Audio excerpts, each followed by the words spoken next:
much do you think this advanced operating environment is worth? Wait just 1 minute before you answer. Watch as Windows integrates Lotus 123 with Miami Vice. Now we can take this Ferrari and paste it right into Windows Right. Now how much do you think Microsoft Windows is worth? Don't answer. Wait until you see Windows Right and Windows Paint, and then listen to what else you get at no extra charge. The MS-DOS Executive, an appointment calendar, a card file, a notepad, a clock, a control panel, a terminal, a print spool, a RAM driver, and, can you believe it, Reversi. That's right, all these features in Reversi, all for just, how much did you guess? 500? 1,000? Even more? No, it's just $99. That's right. It's $99. It's an incredible value, but it's true. It's Windows from Microsoft. Order today. P.O. Box 286 DOS, except in Nebraska. Kuvittele maailma, jossa tietokoneita ei käytetty vielä ikkunoiden kautta. Kaikki toiminta tapahtui mustalla näytöllä, useimmiten valkoisilla tai vihreillä kirjaimilla, komentorivin kautta. Sitten vuonna 1985 Microsoft julkaisi jotain, mikä näytti lähes tieteiselokuvalta. Se oli Windows 1.0. Se ei mullistanut kaikkea heti, mutta se oli alku jollekin, mikä muuttaisi henkilökohtaisen tietotekniikan suunnan ikuisesti. Tervetuloa mukaan aikamatkalle tietotekniikan historiaan. Tänään sukellamme syvälle Windows 1.0 maailmaan. Miten se syntyi, miksi se oli aikanaan niin tärkeä ja miksi siitä puhutaan yhä. 1980-luvun alussa henkilökohtaiset tietokoneet olivat murroksessa. IBM oli julkaissut PC:nsä vuonna 1981 ja Microsoftin MS-DOS hallitsi PC-markkinoita käyttöjärjestelmänä. Mutta DOS oli tekstipohjainen. Kaikki komennot piti kirjoittaa itse.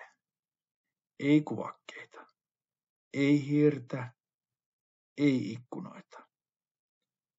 Samaan aikaan Apple oli jo ottanut ensiaskeleet graafisten käyttöliittymien maailmaan.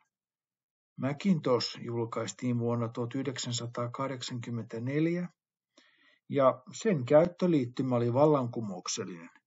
Se oli visuaalinen, intuitiivinen ja ennen kaikkea helppokäyttöinen. Microsoft näki, mihin maailma oli menossa ja tiesi, että heidän oli vastattava. Vuonna 1983 Microsoft ilmoitti kehittämänsä uutta käyttöliittymää nimeltä Interface Manager. Se oli suunniteltu toimimaan DOSin päällä ja tarjoamaan graafisen kerroksen komentorivin päälle. Nimi vaihtui myöhemmin ytimekkäämpään. Siitä tuli Windows.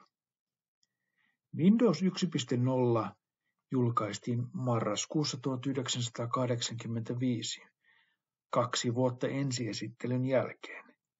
Ja rehellisesti sanottuna se ei ollut mikään menestys. Käyttöliittymä oli alkeellinen. Näyttö oli jaettu tiukkoihin ikkunoihin, joita ei voinut vapaasti päällekkäin liikutella. Toisin kuin Macintoshissa, Windowsissa ikkunat piti järjestää vierekkäin. Miksi?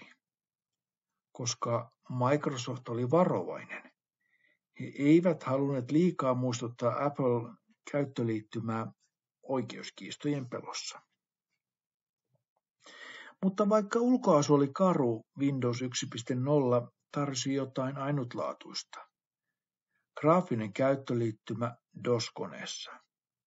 Se toi mukanaan sovelluksia kuten Paint tai tarkemmin sanottuna Paintbrush, Windows Write tekstin käsittelyyn oli kalenteriohjelma ja jopa pieni peli nimeltä Reversi. Yksi merkittävä uutuus oli hiiri.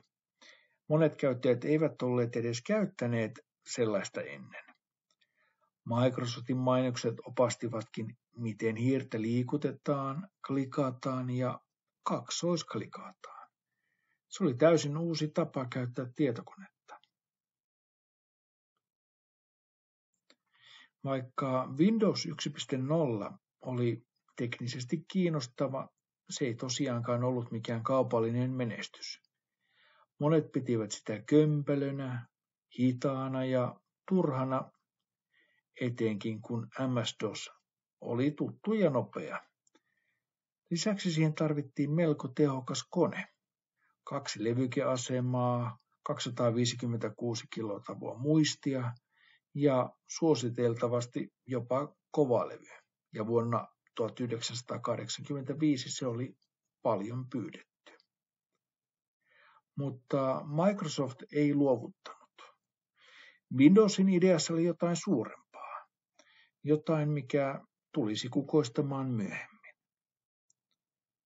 Windows 1.0 ei ollut niinkään valmis tuote, vaan ensimmäinen askel uuteen suuntaan. Se loi perustan, jolle tulevat versiot rakentaisivat. Se opetti ihmiset käyttämään graafista ympäristöä ja ehkä tärkeämpää, se opetti Microsoftia, miten tehdä parempi käyttöliite. Windows 1.0 todellinen merkitys ei ollut siinä, mitä se teki silloin, vaan mitä se aloitti. Sen koodi ja rakenne loivat pohjan Windows 2.0, joka ilmestyi vuonna 1987 ja oli jo paljon kehittyneempi. Windows 3.0 julkaisu vuonna 1990 toi vihdoin massasuosion. Ja siitä eteenpäin Windowsin tarina on historiaa versio toisensa jälkeen halliten markkinoita lähes monopoliasemassa 1990-luvulla. Mutta sen alku oli vaatimaton ja Windows 1.0 oli haparoiva ensimmäinen yritys. Ei ollut mitenkään täydellinen, mutta se oli rohkea. Nykyään kun käytämme Windows 11, hipelöimme kosketusnäyttöjä ja puhumme tekoälylle, on hyvä muistaa, mistä se kaikki alkoi. Pienestä vaatimattomasta ohjelmistosta, joka pyöri DOSin päällä ja toi mukanaan jotain uutta, ikkunoita. Kiitos, että katsoit tämän aikamatkan Windows 1.0 maailmaan. Jos pidit tarinasta, muista tilata, jakaa ja kommentoida. Kerro minulle, mitä muuta teknologiasta haluaisit kuulla. Nähdään seuraavassa jaksossa. Siihen asti pidä ikkunat auki.